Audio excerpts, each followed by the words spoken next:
Hello नमस्कार साथियों, मैं रामावतार बेड़ा आपका भगत सिंह क्लासेस के ऑनलाइन प्लेटफॉर्म में आपका स्वागत करता हूं। तो हमारी चल रही थी इंडियन हिस्ट्री में चल रहा था अपना हुमायूं। तो हुमायूं के बारे में हमने कन्नौज के युद्ध तक बात कर ली थी। हुमायूं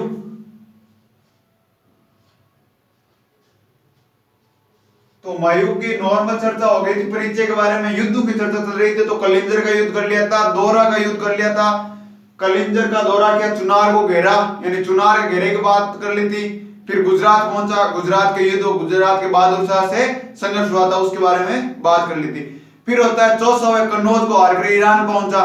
चौसा के युद्ध की चर्चा हो गई थी, कन्नौज के युद्ध की चर्चा हो रही थी। तो कन्नौज के युद्ध की थोड़ी सी चर्चा कर लेते हैं। तो कन्नौज का युद्ध होता कब है? सबसे पहले तो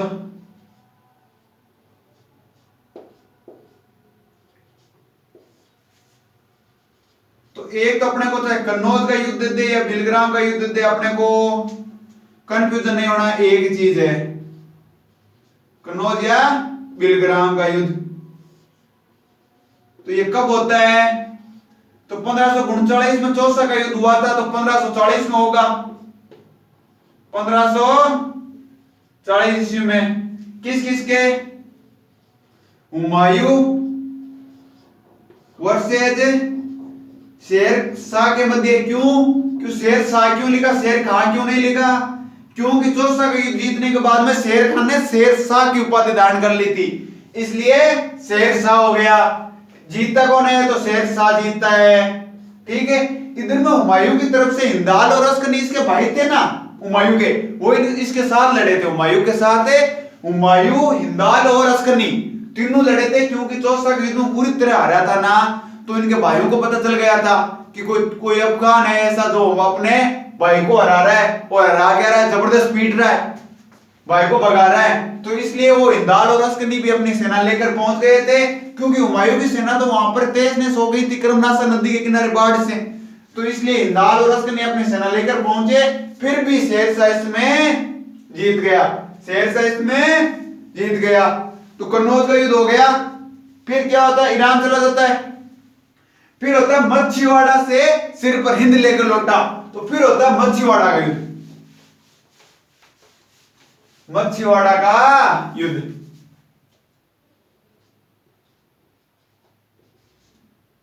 मच्छीवाड़ा का युद्ध कब होता है भाई? मच्छीवाड़ा का युद्ध होता है मई 1555 में। मच्छीवाड़ा का युद्ध होता है मई 1555 ईस्वी में, मई 1555 ईस्वी में। मई 1555 ईस्वी में होता क्या है, जब हुमायूं वहां पर चला जाता है, ईरान चला जाता है, तो फिर वो धीरे धीरे ऐसा नहीं होता सीधा भाई भारत पे अटैक थोड़ा कर। पहले उसने काबुल को जीता उधर, क्योंकि शेरशाह का सब जगह राज हो गया था। लेकिन भारत में इंटर कब करता है? तो मच्छीवाड़ा युद्ध से मई 1555 ईस्वी में। मच्छीवाड़ा है कहां पर? तो ये पंजाब में। कहां पर हो गया? पंजाब में। किन किन के मध्य होता है? तो हुमायूं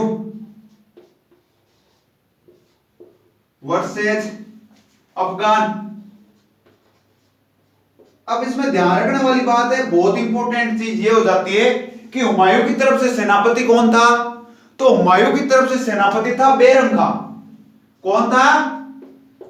बैरम खां। उसके बारे में आगे जब हम अकबर की चर्चा करेंगे ना, हुमायूं के उत्तराधिकारी की, तब हम विस्तार से चर्चा करेंगे। क्योंकि बैरम खां क्या था? अकबर का संरक्षक था। अफगानों की तरफ से कौन लड़ रहा था? तो ये सेनापति थे नसीब खां, नसीब खां और तातार खां, नसीब खां और तातार खां। एक मैंने आपको सबसे पहले बताया था कि अकबर का पहला युद्ध यही होता है। अकबर क्या था? 12-13 साल का हो गया था भाई, अकबर 12 साल का हो गया था 1555 ईस्वी में। तो हुआ क्या था? अकबर के बारे में हमने बात की थी कि भाई अकबर जब ये हुमायूं जा रहा था, कहां पे? जब भारत को छोड़ के गया था, तो अपना साथी था, अपना दोस्त था अमरकोट का राजा।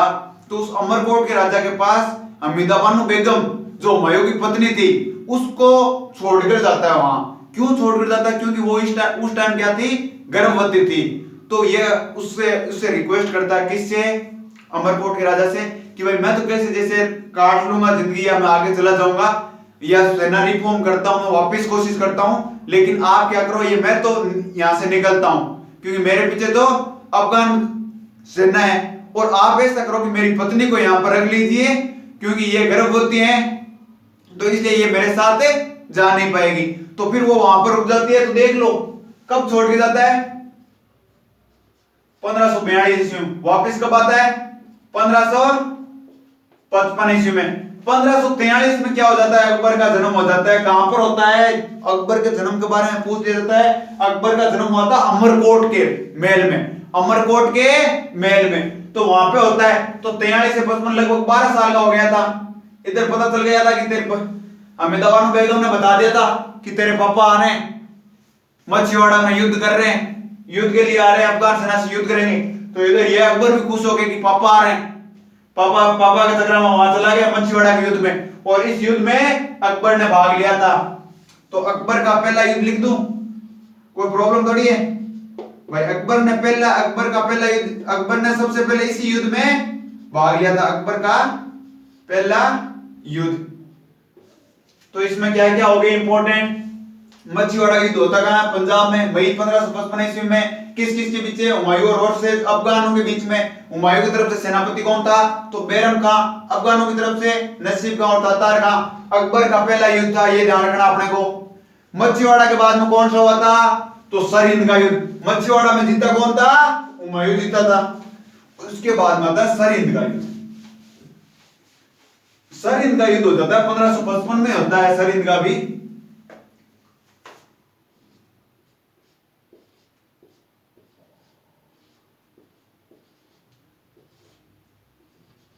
सरहिंद का युद्ध यह होता है जून 1555 ईस्वी में। कब होता है, जून 1555 ईस्वी में, ठीक है। किस किस के बीच में होता है, तो एक तरफ तो हुमायूं था, एक तरफ हमने बात की थी इनको, हुमायूं को भारत से बाहर किसने निकाला था, शेरशाह सूरी ने। तो शेरशाह सूरी का वंशज होता है सिकंदर शाह सूर। कौन होता है, सिकंदर शाह। तो हुमायूं के और सिकंदर शाह के मध्य होता है, जीतता कौन है, तो विजय होता है हुमायूं। ये सरहिंद नामक जगह कहां पर है, तो मैंने आपको पहले बताया कि दिल्ली और चंडीगढ़ के बॉर्डर पे, दिल्ली और चंडीगढ़ के बॉर्डर पे सरहिंद नामक जगह, वहां पर युद्ध हुआ था। तो जून 1555 ईस्वी में यह होता है। फिर क्या होता है, जुलाई में इसका दोबारा से दिल्ली सल्तनत पर राज्याभिषेक होता है, या दिल्ली सल्तनत पर दोबारा ये कब्जा करता है। और इसकी मौत कब होती है भाई, अब युद्धों के बारे में बात कर ली। इसकी मृत्यु होती है 1556 में। कब होती है, ये इंपॉर्टेंट नहीं है मृत्यु कब होती है, इसका मकबरा इंपॉर्टेंट हो जाता है 1556 ईस्वी में। दफनाया कहां पर गया भाई, दफनाया गया या मकबरा, तो दफनाया कहां पर है, कहां पर दफनाया बताओ,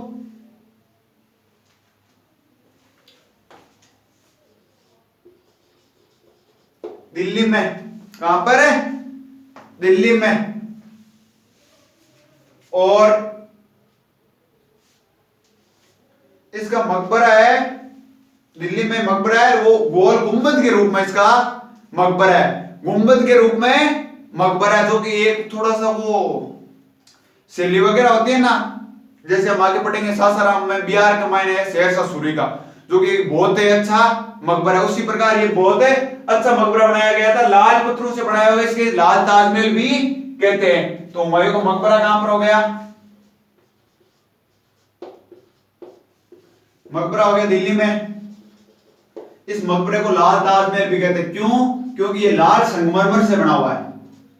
लाल ताजमहल लाल संगमरमर से बना हुआ है, इस कारण से लाल ताजमहल भी कहते हैं। होता क्या 1556 ईस्वी में जब ये दीनपुरा नगर की हमने बात की थी ना, इसने बसाया था, उसमें क्या थी, एक लाइब्रेरी थी, अफीम के नशे में था। जब सीढ़ियों से उस लाइब्रेरी में उतर रहा था तो वहां पर गिर गया था, गिरने से क्या हो गई थी, इसकी मौत हो गई थी। तो इसीलिए एक इतिहासकार हुए थे, लेनपुल हुए थे, बहुत अच्छे इतिहासकार थे, उन्होंने कहा कि हुमायूं है जो मरता भाई, हुमायूं जब गिरता है ना, तो मौत होती है, तब उस लेनपुल ने इसके बारे में कहा कि गिरते पड़ते इस जीवन से मुक्त हो गया, कि हुमायूं गिरते पड़ते इस जीवन से मुक्त हो गया। जिस तरह से जिंदगी में वो गिरते पड़ते चल रहा था, भाई गिरते पड़ते चला था। शुरू में वो एक दो युद्ध जीतता है, उसके बाद में हारता है, फिर भागता लड़खड़ाता रहता पूरी जिंदगी, तो उसी प्रकार, और फिर लड़खड़ाते हुए भी मर जाता है, लड़खड़ाते हुए ही मर जाता है। तो इसीलिए लेनपुल ने कहा कि गिरते पड़ते इस जीवन से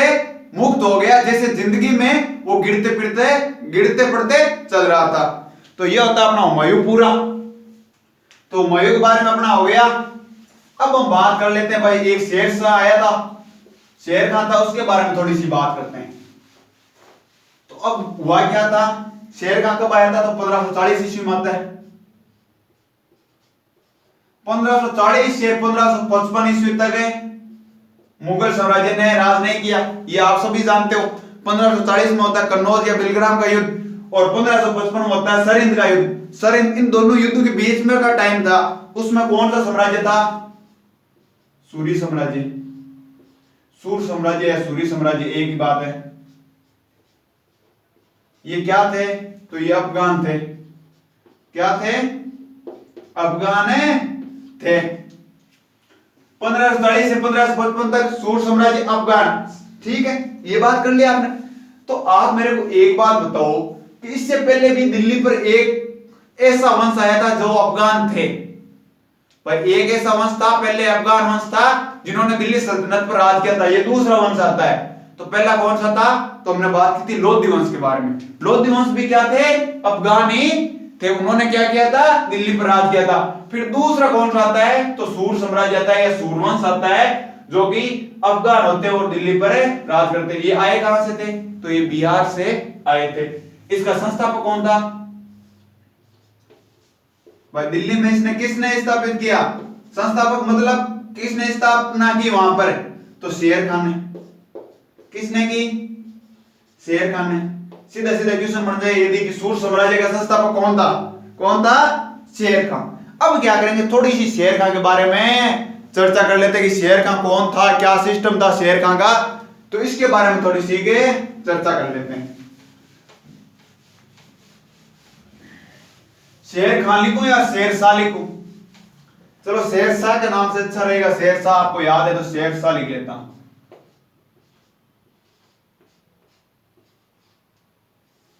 शेर शाह दिल्ली सल्तनत पर कब से कब तक राज करना होगा, हमें दिल्ली के बारे में पढ़ रहे हैं तो दिल्ली पे करता है 1540 से 45 ईस्वी। आप कहोगे सर 55 तक, तो 55 तक इस साम्राज्य के जो कुछ सूरवंश थे, सूरवंश के कुछ अन्य राजा थे वो शासन करते, जैसे एक इस्लाम शाह भी आएगा, एक फिरोज शाह भी आएगा, एक सिकंदर शाह भी आएगा। ये 15 साल में 4 राजा शासन कर लेते हैं सूर साम्राज्य के। तो इसलिए शेर शाह ने कब से कब तक किया था, तो 1540 से 1545 ईस्वी से, ठीक है। सबसे पहले ये 67 साल की उम्र में, 67 साल की उम्र में दिल्ली का सल्तनत बना था भाई।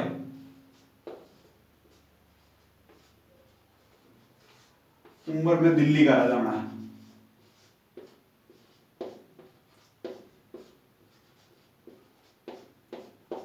तो दिल्ली का राजा कब बनता, 67 साल की उम्र हो जाती है इसकी, तब बनता है, ठीक है। ये तो कोई काम की बात नहीं है, लेकिन फिर भी देखो बंदा बुढ़ा हो गया था, फिर भी हिम्मत नहीं छोटी। बात ये, इसके बचपन का नाम क्या था, ये पूछ लिया जाता है कभी कभार। बचपन का नाम था फरीद, बचपन का नाम है फरीद। आप कहोगे सर आपने तो फरीद कहीं पढ़ा है नहीं, आपने तो शेर खान शेर शाह पढ़ा रहे हो, तो ये क्या थी इसकी उपाधियां। तो उपाधियों की चर्चा करते हैं। उपाधियां, उपाधि में एक थी शेर खान। इसके पिताजी थे ना, किसके, फरीद के। भाई बचपन में नाम इसका फरीद था। फरीद के पिताजी थे वो तो एक सासाराम नामक जगह है बिहार में, सासाराम, वहां पर क्या थे, एक जमींदार थे। क्या थे, जमींदार थे। तो ये एक चीज देखो, ये जमींदार का बेटा छोटी सी जगह से उठकर काम हो जाता है, पूरी दिल्ली सल्तनत पे, पूरे भारत पे राज कर लेता है। तो आपको भी मैं तो यही कहना चाहूंगा, ये मत रोना रो कि मैं इस परिवार से, गरीब परिवार से बिलोंग करता हूं या किसान परिवार से बिलोंग करता हूं, मैं इस चीज की तैयारी नहीं कर सकता, इतने पैसे नहीं है। तो ये शेरशाह का उदाहरण ले लो यार, एक जमींदार के घर से बिलोंग करता है और पूरे भारत पे राज कर लेता है, पूरे भारत पे राज कर लेता है। तो इसलिए नहीं, बस मेहनत करो यार, मेहनत से सब कुछ मिलता है, ऐसा नहीं रोने से क्या मिलेगा बताओ, रोने से कुछ नहीं मिलने वाला है। तो इसकी उपाधि शेर खान, जब ये सासाराम के इसके पापा जमींदार थे, तो ये क्या करता है, जो बिहार के राजा थे, बिहार का जो सूबेदार था उसके पास जाता है काम करने के लिए। तो भाई इसको काम करने के लिए जाता है ना, तब भाई कौन है, फरीद जाता है। तो ये भाई वो कहता है, वहां का लोहा नहीं होता है सूबेदार, वो कहता है भाई मैं काम पर क्यों रुकूं, कैसे विश्वास करूं। तो ये क्या करता है, बिना किसी हथियार के एक शेर की मौत, भाई शेर को मार देता है, शेर को मार देता बिना हथियार के। किसने, फरीद है, फरीद ने बिना हथियारों के एक शेर को मार देता है। तब इसका नाम रखते हैं, जो बिहार का सूबेदार है उसको इसको किस उपाधि से, कौन सी उपाधि देते हैं, शेर का। एक उपाधि हो गई शेर शाह।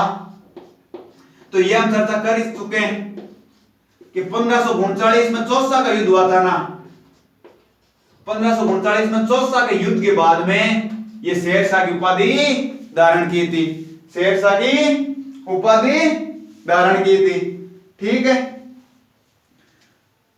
ये किसने दी थी, तो ये एक बाहर खान था, बिहार का सूबेदार, उसने दी थी। क्वेश्चन पूछ लेता कभी कभार कि शेरशाह को शेर खान की उपाधि किसने प्रदान की, तो बिहार का सूबेदार बाहर खान था, उसने शेर खान की उपाधि दी। क्यों दी, क्योंकि इसके पास बिना हथियारों के ये क्या कर देता है, एक शेर को मार देता है, उस कारण से शेर खान की उपाधि दी जाती है, शेर खान की उपाधि दी जाती है।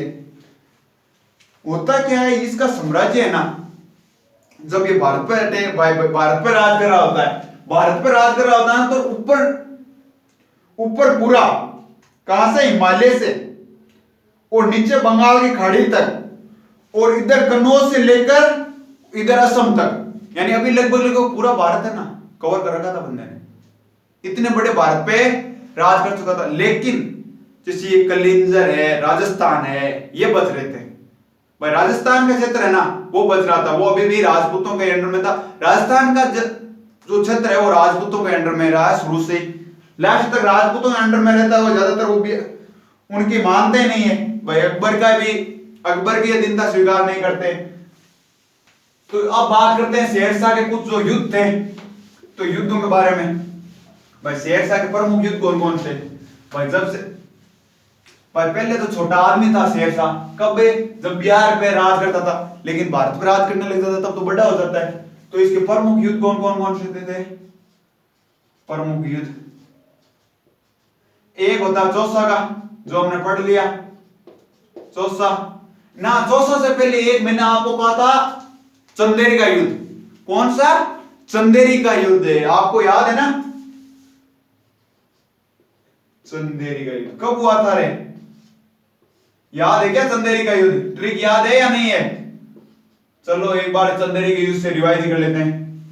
बाबर पानी पिया, खाना खाया, चल दिया घर की ओर और मर गया।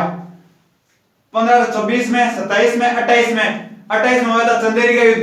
किसके खिलाफ हुआ था, तो मेदिनी राय और बाबर के बीच में। तो चंदेरी के युद्ध में जो ये शेरशाह था ना, शेरशाह ये किसकी तरफ से लड़ा था, तो ये बाबर की तरफ से लड़ा था। तो वहां कब था, पहले तो 1528 ईस्वी में। तो किस किस के खिलाफ हुआ था, बाबर वर्सेस मेदिनी राय के खिलाफ। मेदिनी राय क्या था, अफगानी था। इसका सेनापति कौन था, सेनापति के रूप में किसने काम किया था, तो सेनापति था शेरशाह। ये क्वेश्चन पूछ लेते हैं भाई। तो चंदेरी के युद्ध में मैंने आपको चंदेरी का युद्ध पढ़ाया था, तो तब भी कहा था कि ये चीज याद रखना, ये शेरशाह नामक है ना, ये व्यक्ति बहुत टैलेंटेड, आगे इसकी चर्चा करेंगे। तो ये क्या था, बाबर की तरफ से सेनापति के रूप में लड़ा था चंदेरी के युद्ध में। इसके बाद में आ जाता अपना चौसा का युद्ध। अब आप कहोगे चुनार के घेरे की बात नहीं की, तो चुनार का घेरा वो क्या था, समझौता हो गया था, संधि हो गई थी, उसकी क्या बात करें बताओ। तो युद्ध होता है चौसा का युद्ध, चौसा का युद्ध। ये कब होता है भाई? ये होता है 1539 ईस्वी में। फिर होता है कन्नौज का युद्ध, ये होता है 1540 में। फिर अपने एक होता है समेल का युद्ध, जो अपने राजस्थान वालों के लिए इंपॉर्टेंट है भाई। कौन सा युद्ध है? 1544 में होता है। ये ध्यान रखना भाई, राजस्थान जीके वालों के भी। कौन सा? समेल का युद्ध।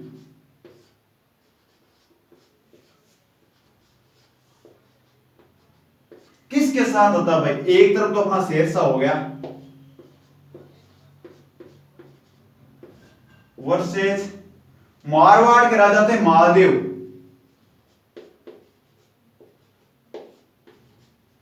महादेव कहां के शासक थे? मारवाड़। मारवाड़ कौन सा? मारवाड़ अभी जो जोधपुर का क्षेत्र है ना, तो वो पहले मारवाड़ है कहलाता था। तो 1544 ईस्वी में कौन सा हुआ? समेल का युद्ध। किस किस के बीच में? तो शेरशाह और महादेव के बीच में। हालांकि होता यह है कि यहां से शेरशाह जीत जाता है, शेरशाह जीत जाता है। और अजमेर वाला क्षेत्र है ना, शेरशाह जीत कर क्या करता है? अजमेर वाला क्षेत्र है उस पर अधिकार कर लेता है। अजमेर जोधपुर पर अधिकार कर लेता है, मेवाड़ के भी कुछ भागों पर अधिकार कर लेता है। लेकिन होता क्या इस युद्ध में? होता यह है कि जैसे शेरशाह है ना, हारते हारते जीता था। क्या हुआ था? जेता और कुंपा नाम से दो सेनापति थे। किसके? जो राजपूत सेनापति थे महादेव के युद्ध की तरफ। भाई महादेव की तरफ से जेता और कुंपा दो सेनापति थे। उन्होंने अति जबरदस्त वीरतापूर्वक युद्ध लड़ा है, वीरतापूर्वक युद्ध लड़ा है। तो उसके बारे में शेरशाह बाद में कहता है, शेरशाह बाद में कहता है कि मैं मुट्ठी भर बाजरे के लिए, मैं मुट्ठी भर बाजरे के लिए पूरी हिंदुस्तान की जो सल्तनत है उसको खो देता। कैसे भाई, कैसे खो देता?